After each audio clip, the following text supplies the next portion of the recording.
Di tengah jalan, Pauline itu baru sadar kalau yang dilihatnya itu, Sumarsi itu, bajunya itu sama persis seperti mayat yang ditemukan 3 hari yang lalu itu. Dan Pauline pun langsung menduga, apa jangan-jangan yang dia lihat itu adalah demit yang berjudul Setelah Matinya Sumarsi, yang mana sempat membuat beberapa tahun di sebuah desa ini menjadi mencekam. Seperti apa kisahnya? Oke, Surfa di Unbas Mini Horror Misteri. Tepat di pertengahan tahun 1984, sebutannya di desa Pucang, ditemukan mayat di rumah Sumarsi. Ya, Sumarsi ini tuh merupakan warga di desa tersebut ya. Dan mayat itu ditemukan dengan kondisi yang sudah tidak bisa dikenali. Mayat itu udah hampir seperti kerangka yang berbalut dengan baju. Warga belum bisa memastikan kalau itu mayat siapa. Ada yang menduga kalau itu adalah mayatnya Sumarsi yang punya rumah itu. Namun beberapa warga bersaksi kalau sempat melihat Sumarsi ini tuh mondar-mandir tepat 1 hari sebelum mayat itu ditemukan. Sedikit cerita, Sumarsi ini tuh merupakan janda kaya. Namun setelah anaknya ini meninggal sekitar 2 tahunan yang lalu, Sumarsi ini tuh menjadi depresi. Dia mulai nggak pernah membuka jendelanya, dan dia sering keluar mondar-mandir di depan rumahnya ketika malam hari. Mayat itu masih menjadi teka-teki. Ada yang bilang kalau mungkin mayat itu adalah korban dari Sumarsi, dan ada juga yang bilang kalau mayat itu adalah Sumarsi karena baju mayat itu sama persis seperti bajunya Sumarsi yang warga lihat saat Sumarsi ini tuh mondar-mandir di depan rumahnya. Dan juga nggak masuk akal kalau emang itu mayatnya Sumarsi, karena Sumarsi ini tuh masih terlihat hidup 1 hari sebelum ditemukannya mayat tersebut, sedangkan mayat itu ditemukan seperti yang sudah berbulan-bulan, alias sudah seperti hancur. Polisi pun datang dan membawa jenazah itu, dan waktu pun berlalu 1 hari, 2 hari, 3 hari, belum ada kabar dari polisi, dan juga belum ada kabar keberadaan Sumarsi, apakah dia masih hidup ataupun sudah tiada. Singkat cerita, di hari keempat, tepat malam hari, sebutannya namanya tuh Pak Holil. Nah, dia ini tuh melihat kalau ada Sumarsi yang duduk di depan rumahnya. Sumarsi terlihat duduk sambil memegangi lampu minyak, karena memang gelap banget di depan rumahnya itu. Namun saat Pak Holil ini tuh memanggil Sumarsi, Sumarsi itu malah langsung masuk ke dalam rumahnya. Pak Holil pun langsung bergegas menuju ke rumahnya Pak RT untuk memberitahukan kalau dia melihat Sumarsi ada di rumahnya. Di tengah jalan, Pauline itu baru sadar kalau yang dilihatnya itu, Sumarsi itu, bajunya itu sama persis seperti mayat yang ditemukan 3 hari yang lalu itu. Dan Pauline pun langsung menduga, apa jangan-jangan yang dia lihat itu adalah demit. Mungkinlah Pauline pun menepis pikiran tersebut, dan dia yang tadinya berjalan menuju ke rumah Pak RT,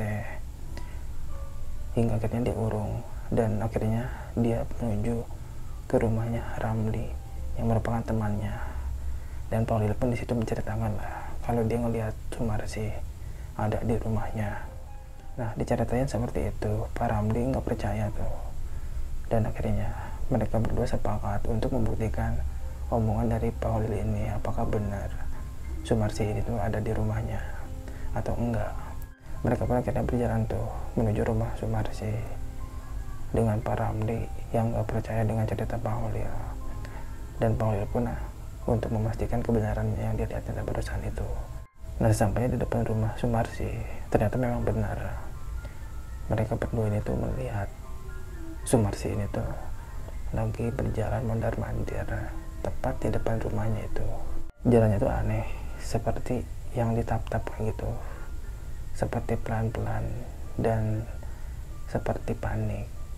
Nah, di situ Pak Holil tuh sempat berteriak memanggil Sumarsi. Namun mereka terkejut saat ngelihat Sumarsi ini tuh tiba-tiba terbang cuy, masuk ke dalam rumah secara terbang. Pak Ramli dan Pak Holil pun ketakutan dan akhirnya mereka pun lari sekencang-kencangnya ninggalin rumah Sumarsi ini, dan mereka masuk ke dalam rumah Pak Ramli sambil mikirin tuh apa yang dilihatnya barusan. Saat itu sekitar pukul 11 malam ya, dan Pak Ramli dan Pak Holil pun masih sangat ketakutan di dalam rumah. Dan memang setelah penemuan mayat itu, desa tersebut menjadi mencekam, banyak kejadian aneh. Mereka semakin yakin kalau mayat yang ditemukan beberapa hari yang lalu itu adalah mayatnya Sumarsi, dan yang mereka lihat barusan itu adalah demit. Namun di situ mereka belum bisa menceritakan ke sebanyak orang lah, sebelum semuanya benar-benar jelas. Nah, masih di malam yang sama, sekitar pukul 12 malaman, Pak Ramli dan Pak Holil yang awalnya berada di dalam rumah ya Pak Ramli dengan kondisi ketakutan, tiba-tiba mereka berdua tuh mendengar suara kegaduhan di luar. Dan saat mereka keluar rumah, ternyata sudah ramai warga yang mengatakan kalau pada ngelihat Sumarsi di depan rumahnya lagi nyisir rambut. Malam itu heboh lah tuh kan warga sekitar pada berkerumun, dan mereka sepakat untuk melihat Sumarsi, apakah benar memang ada Sumarsi di depan rumahnya itu. Nah, mereka pun akhirnya menuju ke rumah Sumarsi untuk memastikan kebenarannya itu. Dan sesampainya di sana, rumah itu tampak gelap dan seperti nggak ada aktivitas siapapun di dalam rumah itu. Nah, akhirnya salah satu warga menghubungi polisi dan mobil setempat dan menceritakan kalau ngelihat ada orang yang berkeliaran di rumah Sumarsi itu. Dan akhirnya polisi pun menyisir rumah itu. Dan setelah polisi menyisir rumah tersebut, ternyata tidak ditemukan siapapun di dalam rumah itu. Bahkan tanda-tanda ada orang masuk pun nggak ada dari jejak kaki ataupun yang lainnya. Yang jadi pertanyaan adalah siapa tadi yang warga lihat lagi nyisir rumah di depan rumah Sumarsi. Aneh banget kan. Kemudian keesokan harinya hasil forensik menunjukkan kalau mayat yang ditemukan beberapa hari yang lalu itu teridentifikasi itu adalah mayatnya Sumarsi, dengan bukti gigi taringnya yang memang gigi taring itu menjadi ciri khas Sumarsi yang warga kenal. Nah, merindinglah para warga pada saat itu. Lantas siapa yang para warga ini lihat kemarin malam itu di luar rumah? Yang jelas itu bukan manusia ya. Nah, udahlah, dikuburkanlah mayat Sumarsi dengan sewajarnya ya, di penguburan desa di samping makam anak dan suaminya. Dan kasus kematian Sumarsi pun akhirnya meredam. Nah, beberapa tahun pun berlalu. Tepat di tahun keempat, rumah Sumarsi ini tuh dibeli oleh seseorang untuk dijadikan pabrik pembuatan gula aren. Namun entah kenapa pabrik itu hanya bertahan 1 tahun saja, dan di tahun berikutnya rumah itu jadi terbengkalai dan dibiarkan begitu saja. Sampai sekarang rumah itu nggak terurus, ditumbuhi ilalang, dan sebagian tembok bangunan ada yang roboh. Bahkan atapnya itu berlubang. Dan konon sampai sekarang para warga masih sering melihat Sumarsi ini tuh berada di depan rumahnya. Sosok Sumarsi itu sama persis, yang berbaju hijau dan berambut panjang, dan sosok itu sering menampakkan diri di malam hari sambil mondar-mandir ataupun lagi duduk lagi nyisir rambutnya di depan rumah. Sungguh mengerikan cuy. Saat para warga melintas di depan rumah Sumarsi ketika malam hari, gak jarang mencium bau amis, dan juga terdengar suara orang nangis, bernyanyi, bahkan tertawa, yang mana menurut kesaksian orang sekitar itu adalah suara Sumarsi semasa hidupnya. Gimana tuh cuy ceritanya?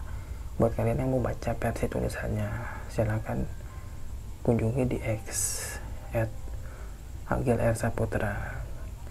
Dan buat kalian yang suka cerita-cerita horor seperti ini, silahkan ikutin channel ini. Dan seperti biasa, sampai jumpa di next video.